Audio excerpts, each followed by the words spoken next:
As the nation prepares for the 20th anniversary of 9/11, the stories of those who died live on at the 9/11 Memorial and Museum. And with the end of the longest war, we hear from two special guests on how to help those who risked everything to keep us safe. The White House is defending the sweeping vaccine mandates, and the Justice Department is suing Texas over its new law banning abortions after 6 weeks. Tune into Deep Dive as we explore these topics and more. Hello and welcome. This is Deep Dive and I'm Tiffany Meier. Let's begin by taking a moment to look back at the events that shook America and changed the course of history.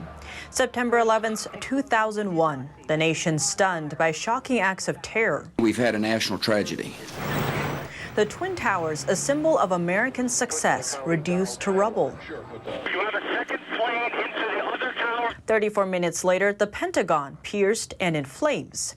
A fourth hijacked plane meant to target Washington, D.C., crashing in a Pennsylvania field after passengers fought back. 2,977 people killed after 19 men hijacked 4 U.S. commercial flights bound for the West Coast destinations. Americans left mourning the tragic loss of life and their sense of security, but out of the ashes, collective determination and unity.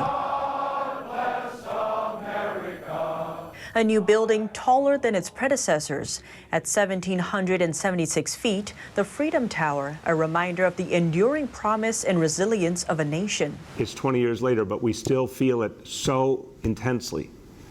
And this wound will never entirely heal. And on Saturday, presidents, leaders, and families gathering at One World Trade Center to honor the lives lost. This is a time to honor my mother and to say her name aloud. And as to those who perished, their stories live on at the 9/11 Memorial and Museum.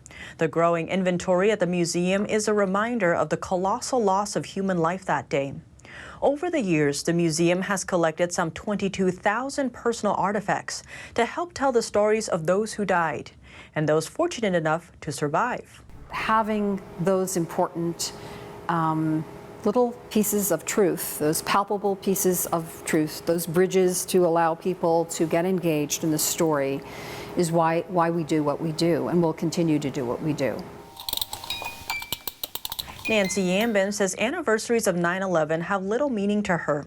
She carries the loss of her husband Jupiter every day.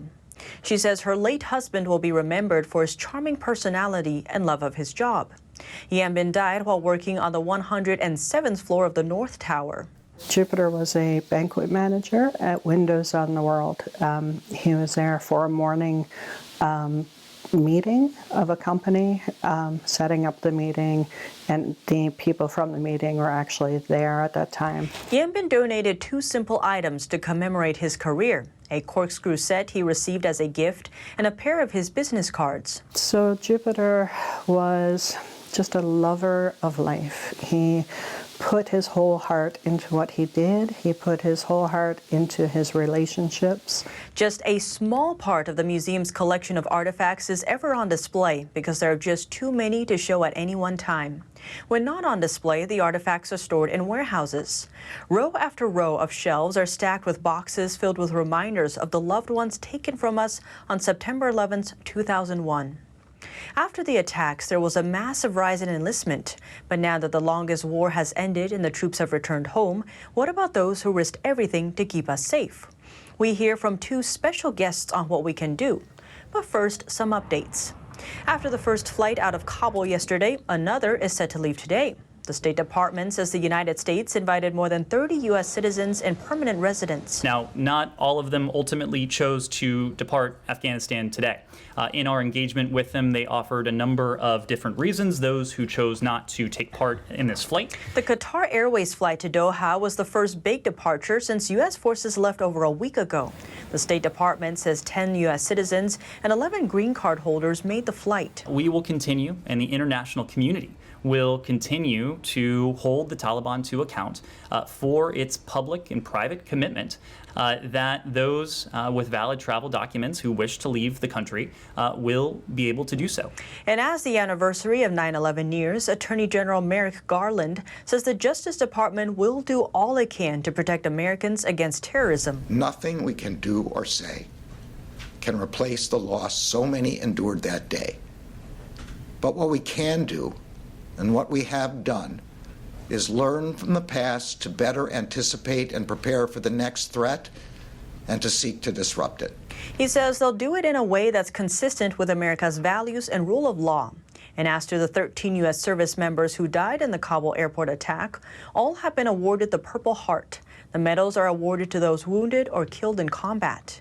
And the White House is defending the new sweeping vaccine mandates. Part of Biden's plan includes all businesses with 100 or more employees to have to ensure their employees be vaccinated or tested once a week. Biden's also granted an executive order requiring all government employees to be vaccinated. He is also pushing masking and vaccine requirements for school teachers and staff at a local level. According to officials, if businesses don't comply, the government will take enforcement actions, which could include fines up to nearly $14,000 per violation. Following the announcement, more than a dozen governors and 2 attorneys general issued statements defying the Biden administration's impending vaccine mandates for federal workers and private sector workers. They include the governors of Arizona, Alabama, Alaska, Arkansas, Florida, Georgia, Idaho, Iowa, Missouri, Mississippi, Montana, Nebraska, North Dakota, Oklahoma, South Carolina, South Dakota, Tennessee, Texas, and Wyoming. They were joined by at least 2 state attorneys general as of that night, Sean Reyes from Utah and Todd Rokita from Indiana. Arkansas Governor Asa Hutchinson, the chair of the National Governors Association, said in a statement, "I fully support continued efforts to increase vaccination rates across our nation, but the federal government mandates on private businesses are not the right answer." Multiple Republican governors, including from Arizona, Georgia, and South Dakota, hinted or announced that they would seek legal avenues to resist the mandates. South Carolina governor tweeted out, "The American dream has turned into a nightmare under President Biden and the radical Democrats. They have declared war against capitalism, thumbed their noses at the Constitution, and empowered our enemies abroad." And to those pushing back, Biden had this to say. Have at it. Look, I am so disappointed that particularly some Republican governors have been so cavalier with the health of these kids, so cavalier with the health of their communities. We're playing for real here. This isn't a game. And in California, the Los Angeles Unified School Board has voted to mandate vaccines for students age 12 and up. That makes it the largest school district in the U.S. to mandate the vaccine. The district serves more than 600,000 students. It already mandates the vaccine for teachers and staff. All eligible children who are going to school in person will be required to be fully vaccinated against the virus by the end of the calendar year. Students who participate in in-person extracurricular activities, including sports, will face an earlier deadline of October 3rd for a first dose of the vaccine and a second dose no later than October 31st. Those with qualified and approved exemptions will be allowed to opt out.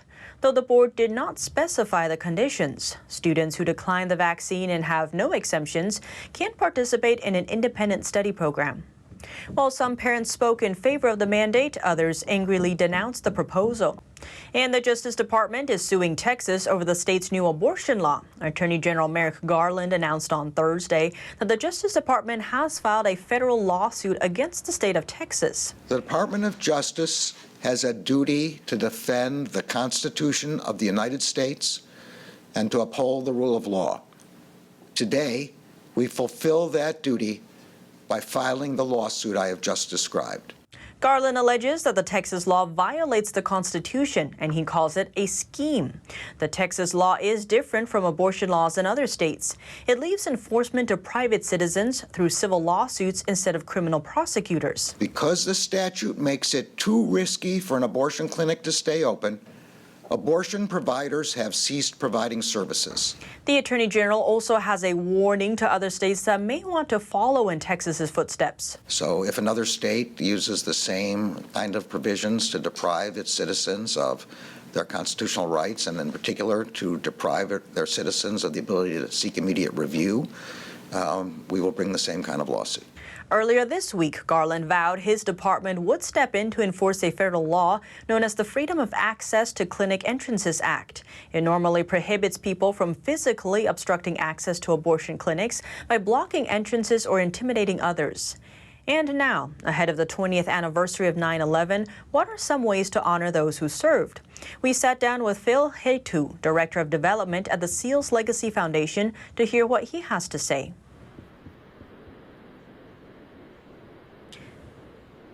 And to mark the anniversary of 9/11, what are some ways? So I think just, telling people thank you, thanking them for their service. If you see somebody, and they're a serviceman or woman, just to thank them for what they've done and the sacrifices that them and their families have made. It doesn't always, like I said, it doesn't have to be financial. I think those small gestures go a long way to our servicemen and women. And what's your favorite part of working at this foundation?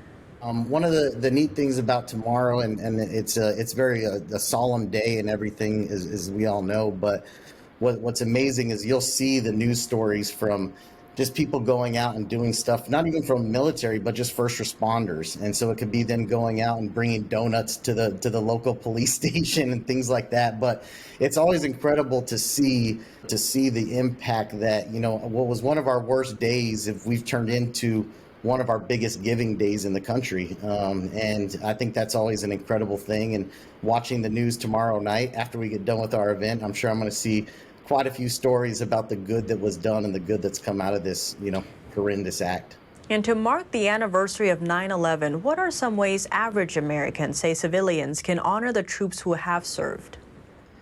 I think it's just being able to give back in a small way to the guys that given so much to us.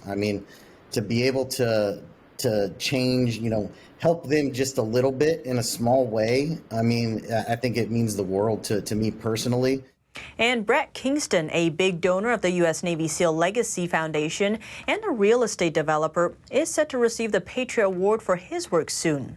He also offered ways of getting involved on 9/11. Get involved in organizations and charities that support the firemen, the police men and women, the service organizations from Wounded Warrior to the Navy SEAL Legacy Foundation to many other charities that support. Tunnels to Towers is a great organization run by Mr. Siller. His brother died in 9/11, and he dedicated his life to making sure that any veteran police or fire person who served the country and died in the line of duty, that if they have a family with children, that they get a mortgage-free home.